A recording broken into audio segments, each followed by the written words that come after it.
Welcome to Popternative, where we dive into topical discussions from the worlds of pop culture, social media, and sports. Here is your host, Peter Remoliotis, aka PD Beats. PD Beats here from Popternative, speak to Scoot and Luis about season 3 of Narcos Mexico, dropping November 5th on Netflix. Gentlemen, welcome to Popternative. Thank you for your time. What's up, PD Beats? It's exciting.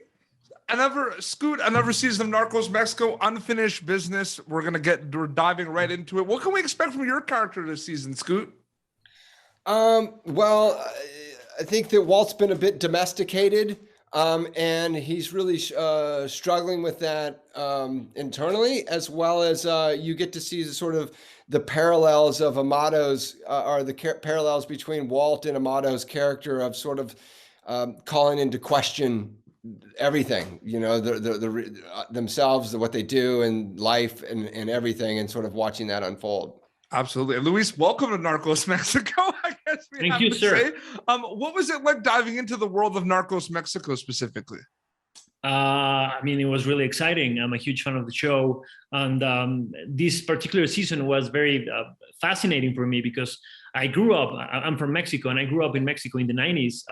And I remember all these headlines of what actually happens in season 3 of Narcos, like the Christine, El Cardenal Posadas Ocampo, Colosio, all these huge things that happened in Mexico in the 90s. And this show, in a way, represents an opportunity of telling the other side of the story, like the full picture of what actually happened in terms of the social, economics, and political stuff.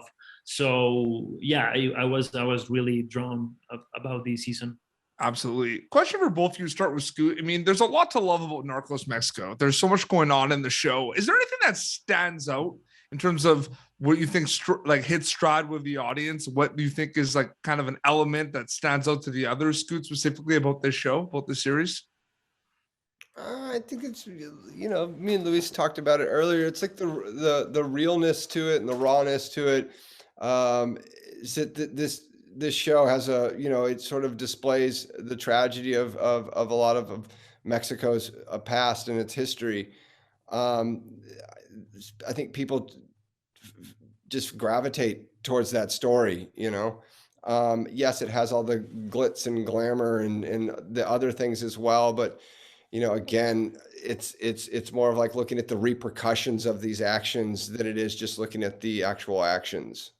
Luis, do you want to add to that? I feel like that's going to be tough to beat a little bit. Well, I'll be honest with you, half of it I took from Luis. Yeah, he actually stole that answer from me.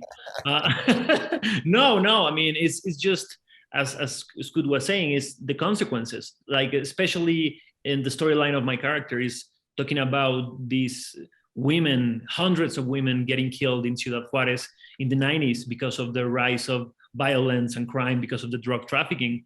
And that is still one of the biggest problems in my country. Every single day, 10 women get killed in Mexico. And that started there in Ciudad Juarez in the 90s. So I think it's important to show the action sequences, but also talk about the consequences of consuming, or being a part of this business. Is the blood is not from the traffickers, is from the people around them in the city, in the country. And I think that's very important. That's very important. It's very true. Gentlemen, I want to thank you for taking some time to chat about season 3 of Narcos Mexico on Popternative here, dropping November 5th on Netflix. Thank you so much for your time. Hey, thank you so much. Thank you for tuning in to Popternative. Make sure to check out our past episodes of Popternative on YouTube. Be sure to like Popternative on Facebook and follow us on Twitter. This has been an Autograph Communications production.